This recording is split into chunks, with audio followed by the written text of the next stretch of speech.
dear sisters, what a lovely, lovely words from the Bible. Wisdom. These words lay the foundation for our talk. And also, those words tell us there is a creator who is in control. COVID-19 is not in control. You should understand that. There is no room for fear. I think we seem to be completely locked up in fear, but it is God who is in control.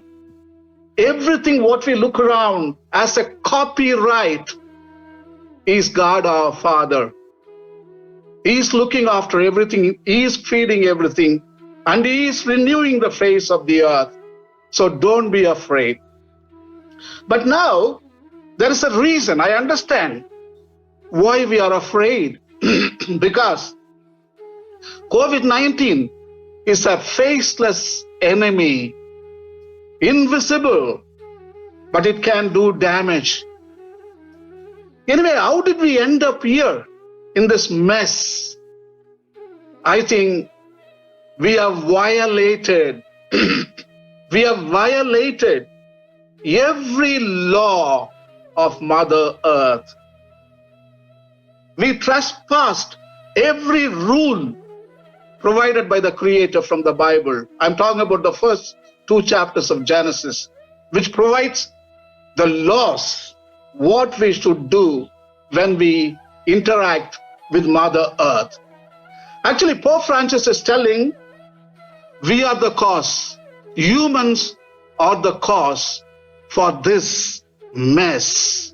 Actually, in Laudato Si, chapter 3, the human roots of our ecological crisis, he blames anthropocentrism. That means only humans have value. All other creatures, they don't have any value.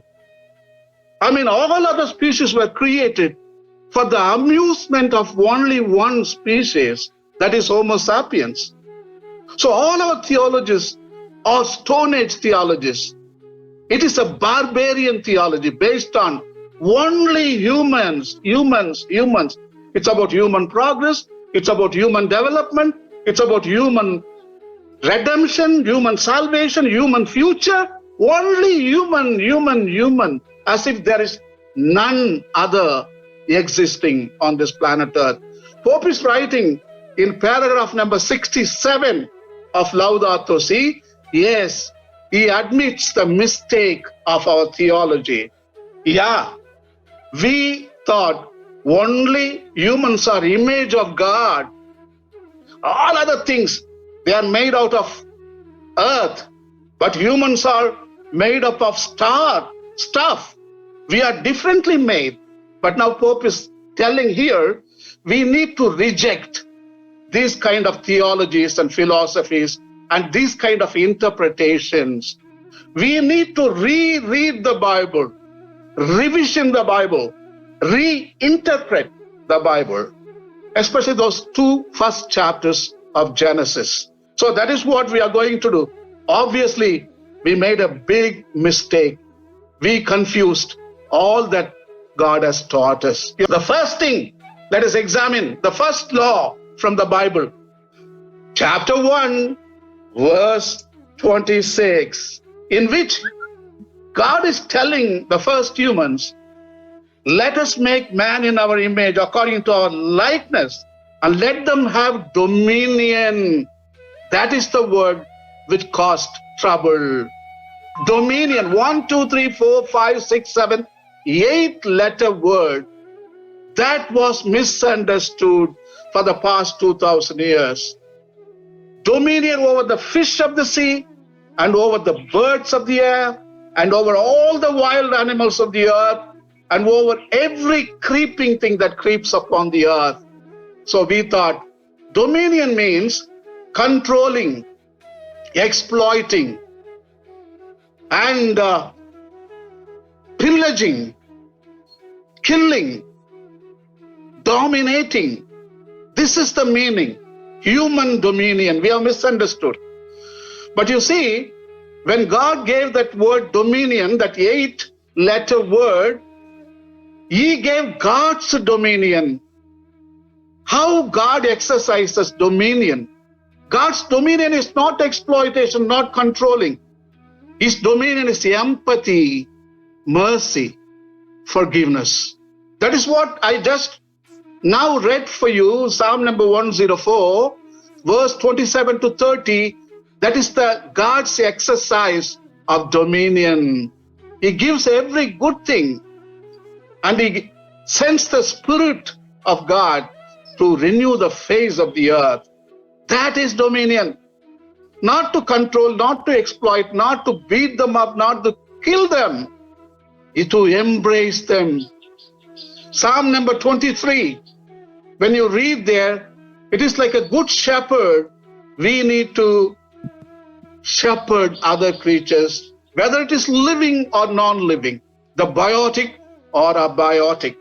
But we are misunderstood. Look at our home here. This is a globe. See the Mother Earth? This is the common home, we call it. Look at this earth. Everything is colonized. There is an equator in the center. There is tropics on the north, which are known as Tropic of Cancer and Arctic Circle. This is a northern hemisphere.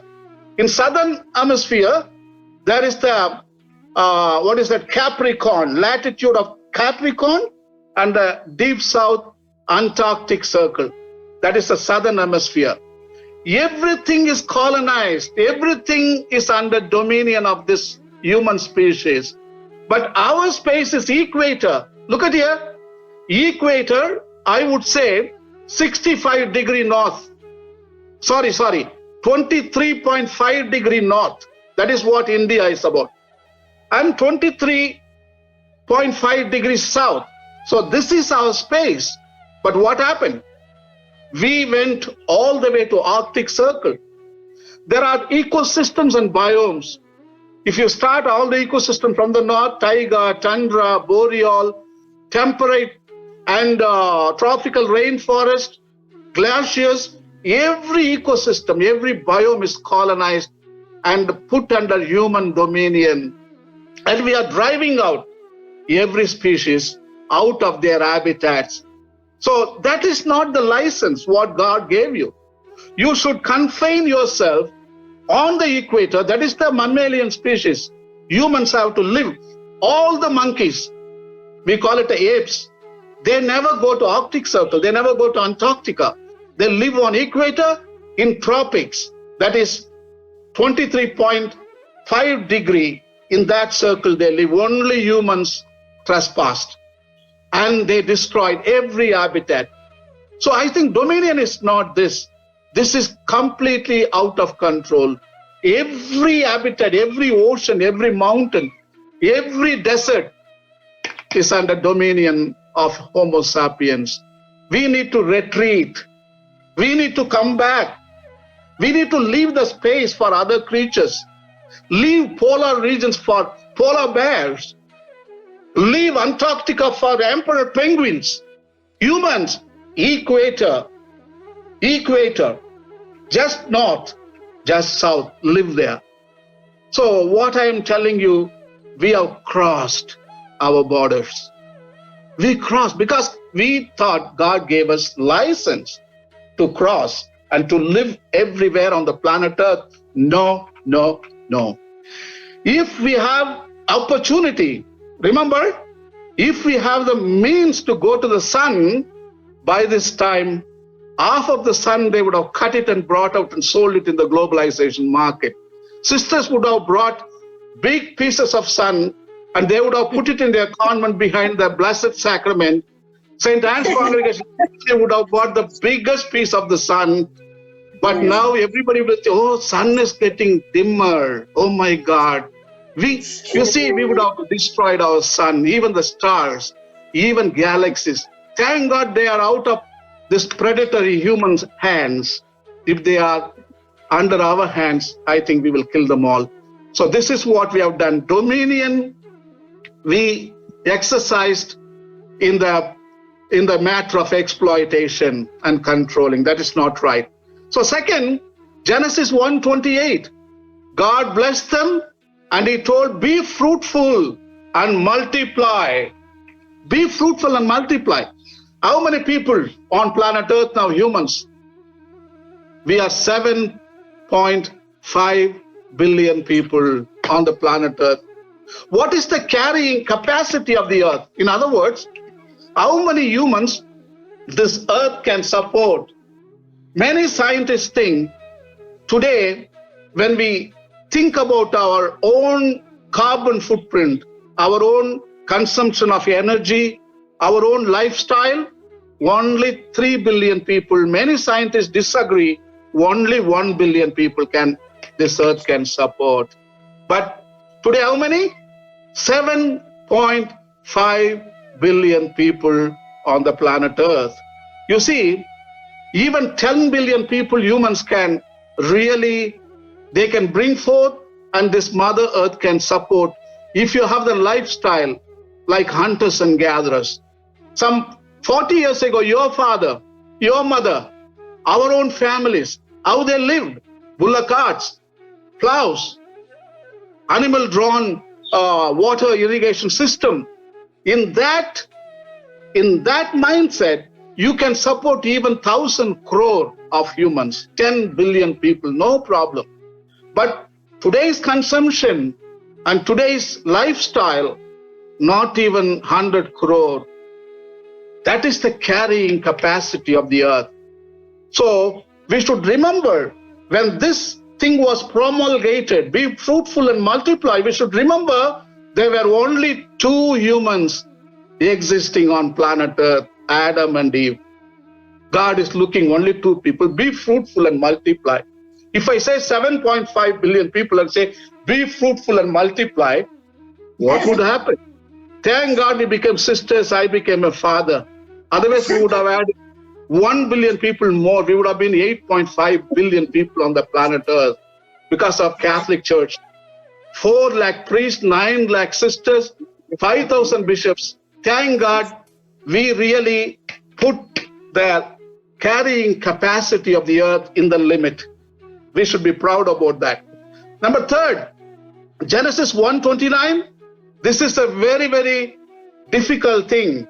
Vegetarian diet. God is giving you vegetarian food. I give you every seed-bearing plant on the face of the earth, whole earth, every tree that has fruit with seed in it, they will be yours for food. Nuts, greens, fruits, vegetables. These are the food for the mammals. What happened in the middle? Some mutation took place and we developed a taste for meat. Only 2 species in our natural world, meat eaters, dog family, cat family. How come we joined in a dog family and a cat family? Disgrace on us. And all the mammalian species eat only vegetarian diet. You know what? You can eat anything you want to. I'm not here to sit and tell you, you eat that and you don't eat this. No, that is not my point. But 20% of the greenhouse gases, especially methane, is increasing in the atmosphere because of livestock rearing for meat. Because of meat consumption, there are farms which grow pigs, cows, sheep, chicken. So their waste is turned into methane, very, very potent greenhouse gas. Today, the whole atmosphere is warming up. It is heating up. It is a heat age we are living because of methane. If it is 5% or 10%, okay, you can eat meat, no problem. Eat it, whatever you want to. But 20% greenhouse, remember that. So United Nations in 2009, they started a campaign called No Meat, No Heat. No meat, no heat. See, that is the campaign that started. Many people in the Western world are turning to be vegetarians, but Vatican never speaks. Even in Laudato Si, I was turning the pages where Pope Francis would say, at least give a suggestion to people, his followers like sisters, fathers, his own Christian people, go for vegetarian. I was, no, not at all. Not at all. He is writing the opposite thing. He is saying Jesus ate, Jesus drank. So we should do that. That is what the message I'm getting from Laudato Si. Churches never committed so far. I think we should really, really lead a lifestyle, consumption of less meat. It is not good for your health. Lot of blood pressure. Many sisters, they go to hospitals very often. You just take a census.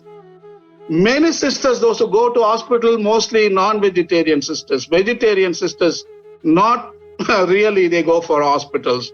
And also it is good for you. You should grow your own vegetables. Didn't I tell you that everybody should grow their own vegetable garden? Every convent should have their own fruits trees, nut trees, vegetable garden, greens, and learn to eat some raw food. It is lot of energy. Raw food is giving you lot of energy. Believe me, fresh carrots, juice, fresh vegetable juice, fresh fruits. You just drink, you get more energy. So I think it's a time to examine Genesis 1:29, and we should come to that lifestyle of eating vegetables for our own good health and also health of the environment. Genesis 2:15, that is law number 4. The Lord God took the man and put him in the Garden of Eden to till it and keep it. Only 2 words. That's why I told you, home garden is a must to all sisters, because God himself prescribed, he mandated, till it and keep it. In other words, everybody should do farming. Not like you buy a tractor, you get a pair of oxen and then you plow the land. No. You just get 5 by 5, 5 feet long, 5 feet wide, a small land where you do your own farming. Till it and keep it. You see, we have tilled too much and kept too little. That is what happened. The whole earth is tilled down, but we kept too little. That is dangerous. You know what? This Bible text is most important text today. Completely the whole international community is discussing. You know what? They use other words, another words. Sustainable development. You must have heard that word in the media all the time. Sustainable development, sustainable development. United Nations, all the United Nations protocols on climate change, Copenhagen, Durban and Kyoto, Japan, and South Africa, and Paris climate change forum. Everybody uses that word called sustainable development. Sustainable development. That means till it and keep it. Till it, take it, use it. You should use it, and you should enjoy everything what God has created. But abuse is no good. Don't abuse it. So sustainable development completely, actually, it is coming to the biblical quote. This is the biblical quote. Till it and keep it. Sustainable development. Okay, 7.5 billion people you need to farm. You see, in paragraph number 67, actually, Pope Francis is writing about tilling. He is giving a beautiful explanation on what tilling means. I want to read it. Just listen to me. Tilling refers to cultivating, plowing, or working, while keeping means caring, protecting, overseeing, and preserving. That is what Pope Francis is writing the paragraph number 67. So Genesis chapter 2, 16 to 17, that is the thing we violated. God said, look at that tree in the middle of the garden and keep it for the future generations. I'm keeping it in reserve. Don't exploit that resource because I'm caring for the future. So that is what we really after, and we plundered it. In other words, God is telling, do not exploit the natural resources, especially the non-renewable resources like mountains, like soil, fossil fuel, minerals like gold, silver, iron, ore. It is one-time bonanza. Look at the mountain. We are reducing into gravel and stones. Human misunderstanding is that mountains are made to put roads, to construct factories, to build churches. Oh my God, no! That mountain is playing an important role, keeping a balance in the climate. These stones, they don't belong inside the house, sisters.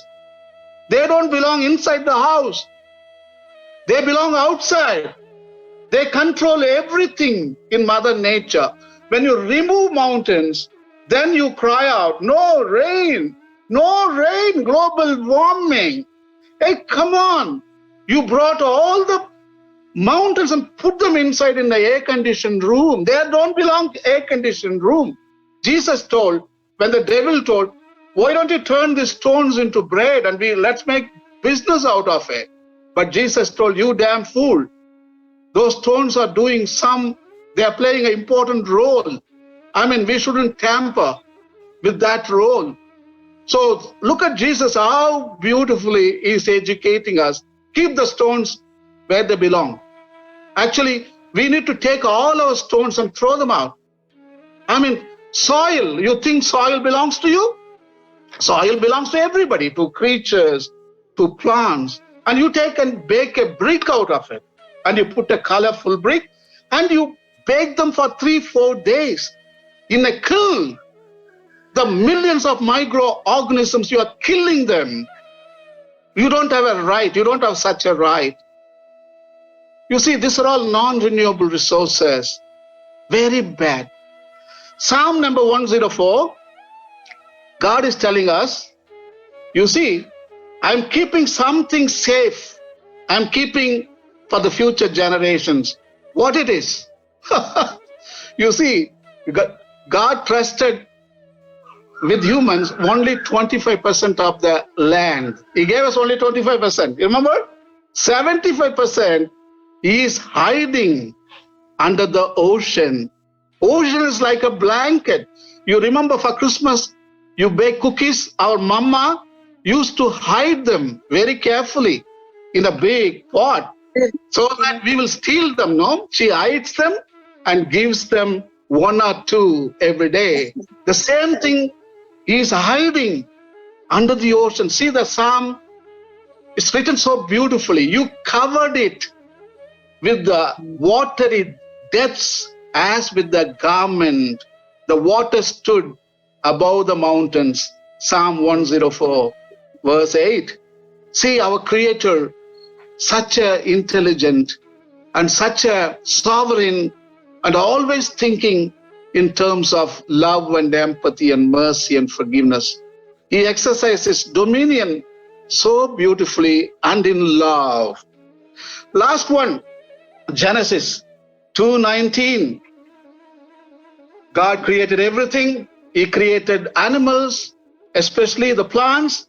At last, he is bringing them, all the animals, and he is giving to the first parents. I mean the man and woman. You name them. Give them the name. When you name them, that is, you are entering into relationship. When I call Sister Leonie, that is very formal. That is not a relationship. That is very formal. When I say Leoneka, that is I'm calling a name, it is very personal. We commune in a deeper level. When we call Sister Leonie, hello Sister Mother Superior, it's a shallow. In the shallows, we make some relationship, but when you call by name, that is deeper realm. That is a deeper relationship. You see, it is so beautiful that we name them. We name them. Actually, even COVID-19 virus, we name them. Believe me. Believe me. God found it was good. Remember me. What can God create evil? No. He created everything, even COVID-19. And he found it was good. Then who are you to point out COVID-19 that is bad, let us kill him? Hey, you can never kill him. He has been existing for the past 3.8 billion years on planet Earth. The fight between humans and COVID-19, humans are going to perish. Believe me, COVID-19 is going to win all the time. They have seen dinosaurs, they have seen placoderms, they have seen upheavals of earthquakes, plate tectonic activity, planetoid strike and meteorite strike, everything they have seen it, but still surviving to this day. But would you survive? His record is 3.8 billion years. But how long you are surviving? 4 million years. Only 4 million years. Where is 3.8 billion? And where is 4 million? Oh my God. And yet you think that you are going to destroy COVID-19? No, no, no. Jesus is a good example how to care for the creatures. Jesus is a role model. You see, Genesis, his father told, name them, enter into relationship with them. So Jesus practiced perfectly. Perfectly. Look at the birds of the air. Look at the lilies of the field. Look at the fig tree. Look at the wheat. It is ready for the harvest. You damn fools, Rayappa and James, you are discussing about who is the greatest among the kingdom of God. You damn fools. Look at these creatures, man. And he made a saint, two saints. Two saints are proclaimed by Jesus himself. We read in Matthew, be prudent like snakes. Now snake is a saint. He could have told, be prudent like Solomon. Why didn't he say Solomon? He didn't bring human there. He brought only snake. Be prudent like, now he is the patron saint. Snake is the patron saint for prudence, and he is the doctor and martyr of the church. You should yeah. And be innocent like doves. Second saint, two saints canonized by Jesus himself. It is not humans. Humans, he didn't have a good opinion. You brood of vipers, you evil generation, you whitewashed tombs. Look at the definition, what Jesus gave. But these creatures, really, he has really put them on pedestals. Francis of Assisi then comes. Brother Sun, Sister Moon, Brother Wind, Sister Water, Mother Sister Earth, Brother Fire, Brother Wolf, Sister Land. Everything is a relational inclusion. It's a cosmic family. It is a kinship. Wow. Genesis chapter 2 verse 19 pushed to the most extreme by Francis of Assisi, including everything as our own family. Actually, Pope Francis, in paragraph number 220, he writes as follows. He is telling, we are not disconnected from other creatures. Sisters, listen carefully. I by-hearted that text.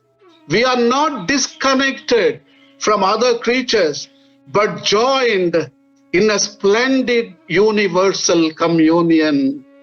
Joined in a splendid universal communion. Brilliant writing from Pope Francis.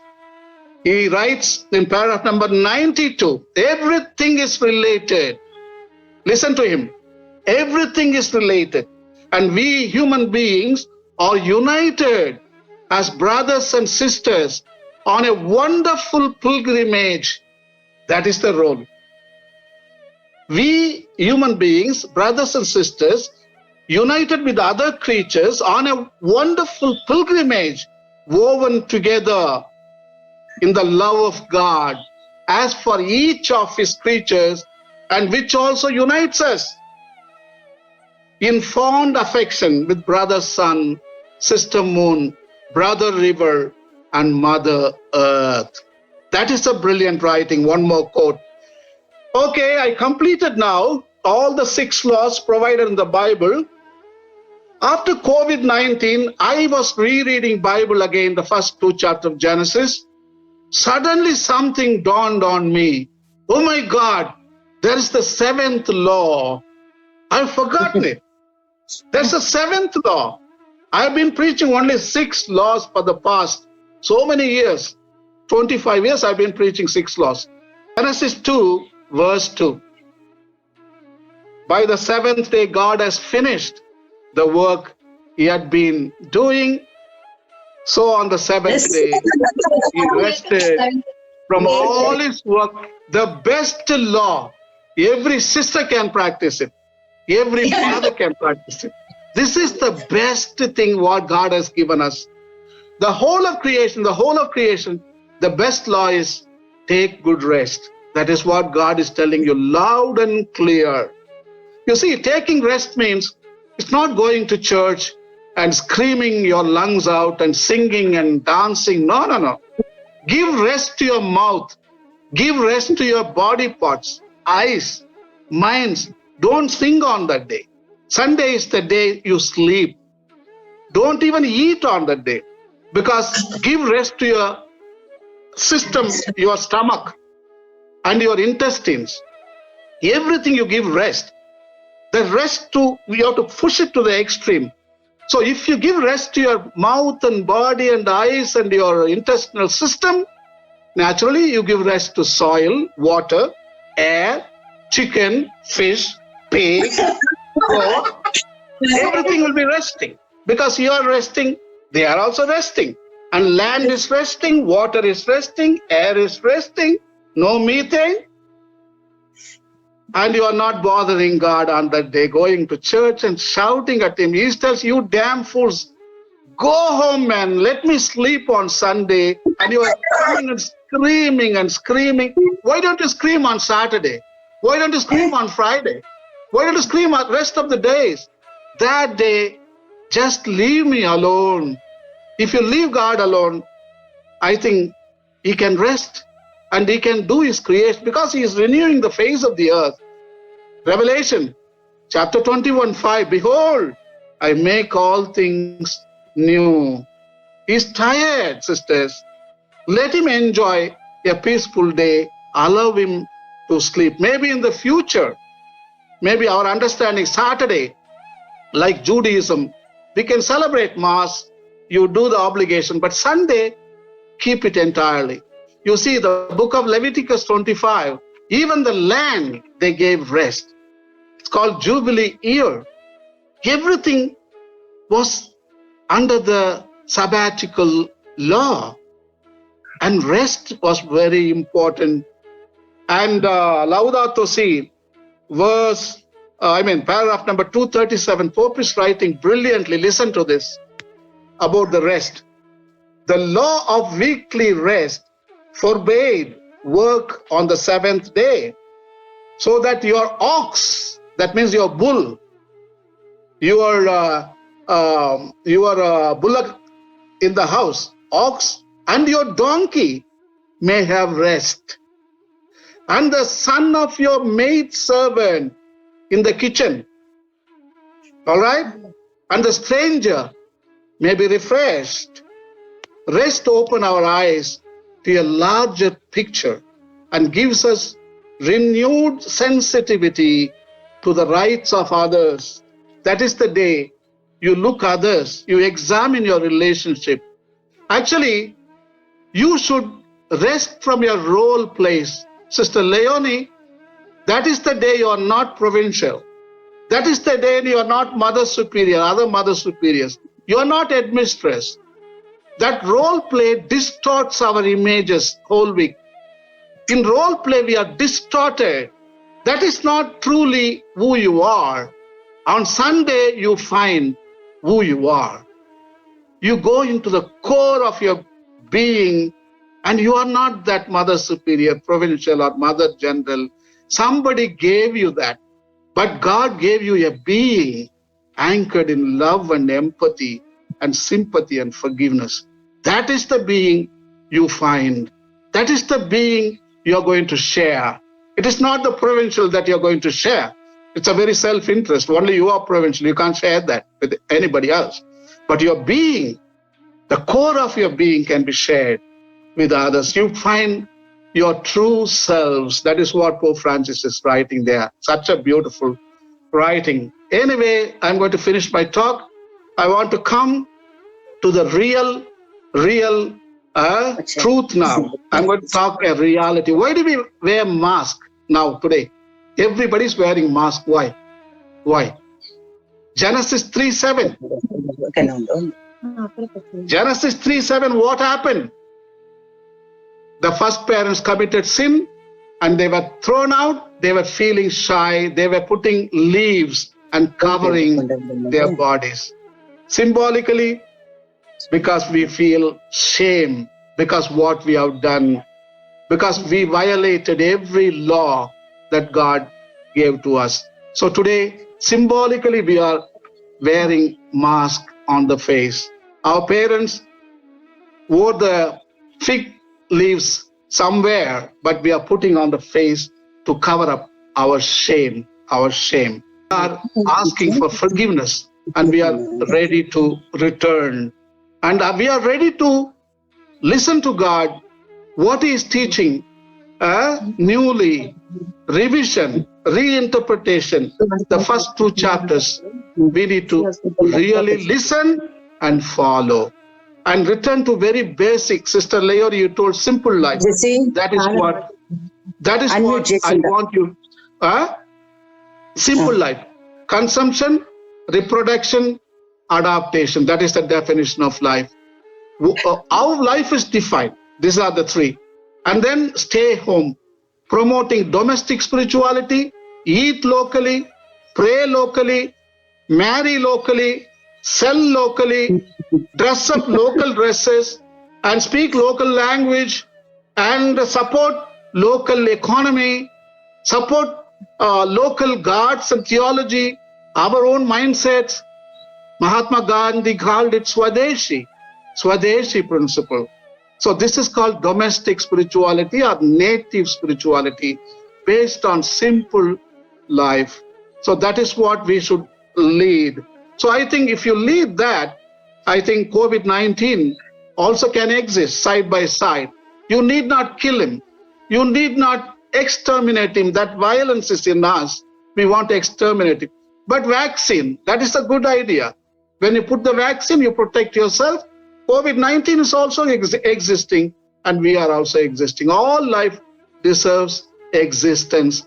I think we need to learn from this event that every creature has a role to play.